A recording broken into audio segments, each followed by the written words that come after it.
Friends, welcome back to CML works. ఈరోజు మనము food and farms uncle recipe చూసి కరివేపాకు ఫ్రై చికెన్ చేయటం జరిగింది. సో అంకుల్ చికెన్ రెసిపీని ఉపయోగించి చికెన్ చేశాను. అది తిని చూద్దాము టేస్ట్ ఎలా వచ్చిందో. అంకుల్ చెప్పినట్టుగానే వచ్చిందా లేకపోతే ఇంకా వేరే రకంగా వచ్చిందా ఒకసారి తిన్నాక చెప్తాను. ముందైతే మనం కొద్దిగా చికెన్ అది వడ్డించుకుందాము. ఫస్ట్ ప్లేట్లో కర్రీ పెట్టుకోవాలంట, వైట్ రైస్ పెట్టుకోకూడదు. అందుకని చెప్పేసి ఎప్పుడైనా సరే ఏదైనా కానీ కర్రీ పెట్టుకోండి. కొంచెం కూర పెట్టుకున్నాక ఆ తర్వాత మీరు రైస్ పెట్టుకోవచ్చు. సో ఇది ఒకటి గుర్తుపెట్టుకోండి, ముందుగా వైట్ రైస్ అనేది ప్లేట్లో పెట్టకూడదంట. అందుకని చెప్పేసి కర్రీ పెట్టుకోండి. సో ఓకే, హియర్ రైస్ పెట్టాను.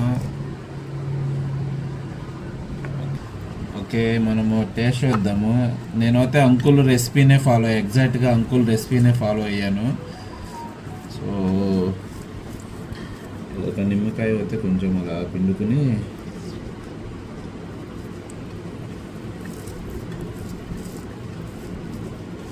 అంకుల్ మీరు చెప్పిన రెసిపీని నేను ఫాలో అయ్యాను. ఈ ఫస్ట్ ముద్ద మీకు చూపిస్తున్నాను. మీరు తిన్నట్టుగా నేను ఫీల్ అయ్యి నేను తింటున్నాను. సో టేస్ట్ ఎలా ఉందో తిన్నాక చెప్తాను.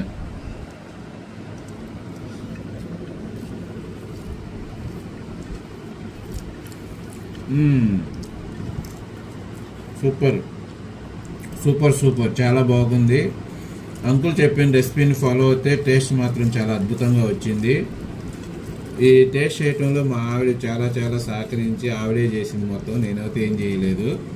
సో ఈ క్రెడిట్ అంతా మా ఆవిడకే పోతుంది. కానీ కరివేపాకు చికెన్ ఫ్రై చాలా బాగుంది. మీరు కూడా నా వీడియోని చూస్తూ అంకుల్కి థ్యాంక్స్ చెప్పండి. Thank you. Please subscribe. అలాగే కామెంట్ చేయండి. మీ కామెంటు నాకు కొన్నంత బూస్టు. Thank you.